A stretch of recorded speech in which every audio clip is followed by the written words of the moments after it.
ये रोक लगा दी है। आपकी पार्टी नियमावली के हक में है या इंसाफ और कानून सबके लिए एक हो, इसके पक्ष में? देखिए ब्रजेश जी, आपने बहुत सारी बातें डिबेट शुरू होने से पहले बताई। चूंकि हम विश्वविद्यालय के अध्यक्ष रहे हैं तो आपकी बहुत सारी बातों से मैं सहमत हूँ, जो आपने शुरुआतों में बात कही, चाहे मेरिट कही हो, चाहे जाति को लेकर कही, चाहे विश्वविद्यालय में छात्रों की स्थिति को लेकर कही हो। हमारे पार्टी के राष्ट्रीय अध्यक्ष आदरणीय अखिलेश यादव जी ने इस बात को कहा कि कोई भी दोषी बचे ना, कोई निर्दोष फंसे ना।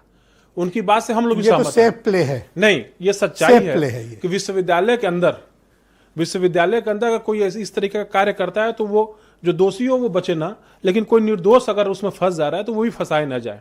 ये बात तो क्या इस कानून में निर्दोष फंसाए जा रहे थे? नहीं, फंसाए अभी तो कानून आया ही नहीं, तो फंसाए कैसे जा रहे हैं? लेकिन ये सच्चाई है कि आप देश के हालात से मुंह नहीं मोड़ सकते। क्या इस देश ने रोहित वेमुला को नहीं देखा है?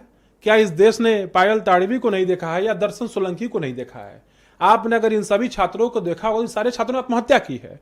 और 2019 से लेकर 2021 के बीच में विश्वविद्यालयों में 98 छात्रों ने, बहुजन छात्रों ने आत्महत्या कर लिया। जो रिपोर्ट आपकी पार्टी का स्टैंड असमंजस से भरा हुआ रहा है। नहीं, असमंजस आप न पिछड़ों के साथ तब खड़े दिखाई दिए, नहीं, न पिछड़ों के साथ आज खड़े दिखाई दे रहे हो। ये आप नहीं कर सकते। आप कह रहे हो जिनके साथ भी हो उनके साथ भी हो, नहीं, ये भी सही है, वो भी सही है। समाजवादी पार्टी जात आप पीडीए की बात करते हैं, लेकिन पीडीए के साथ नहीं खड़े। समाजवादी पार्टी कभी जाति धर्म की बात नहीं करती है। समाजवादी पार्टी हमेशा न्याय और अन्याय की बात करती है, और इस देश की सच्चाई है कि बहुसंख्यक में अन्याय पीड़ित समाज के लोगों के साथ हुआ है। इसलिए हमारे नेता इस बात को हमेशा कहते हैं। या तो आप ये बात स्वीकार कर लीजिए कि नियमावली सही थी या गलत थी, या आप उसमें कुछ संशोधन चाहते हैं।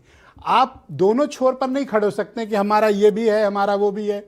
या तो आप भी मायावती हैं और यह आपका कोई तर्क है, और या फिर आप भी कांग्रेस हैं कि एक तरफ विरोध हो रहा है और दूसरा तरफ आर्यन मिश्रा बैठ के यहां पर कह रहे हैं हम समाज के लिए खड़े हैं। नहीं, क्या यह सच्चाई नहीं है कि निर्दोष लोग भी फंस जाते हैं कभी कभी? आपने डीपी एक्ट की बात की, क्या उसमें सच्चाई नहीं है? तो क्या हम सच को अगर पॉलिटिकल व्यक्ति इस देश में कौन सा कानून है या विश्वविद्यालय से निकले हुए लोग, दुरुपयोग नहीं हुआ, हाँ, चेक बैलेंसेज होने चाहिए, हाँ, विश्वविद्यालय से निकले हुए लोग। पर आप तो इसको भी कह रहे हैं सही है, उसको भी कह रहे हैं, आपका कोई स्टैंड ही नहीं है इस मामले में। इसको सही नहीं कह रहा हूं मैं, ये कह रहा हूं साफ साफ जो हमारे नेता की लाइन है कि दोषी बचे ना, निर्दोष फंसे ना। लेकिन इस देश ने रोहित वेमुला को भी देखा, डॉक्टर पायल ताड़वी को भी देखा है और दर्शन कुमार को भी देखा है। और रिपोर्ट है कि 118% रिपोर्ट जो आई है उसमें एसटी एसटी का जाति शोषण 118% बढ़ा है। इससे भी मुंह नहीं मोड़ा जा सकता। ये सच्चाई है कि बढ़ा है। मैं नहीं मोड़ रहा हूं, मोड़ तो आप रहे हो। नहीं, हम नहीं मुंह मोड़ रहे हैं। आपकी पार्टी पीडीए के नाम पर चल रही है और मुंह मोड़े नहीं हो, कंबल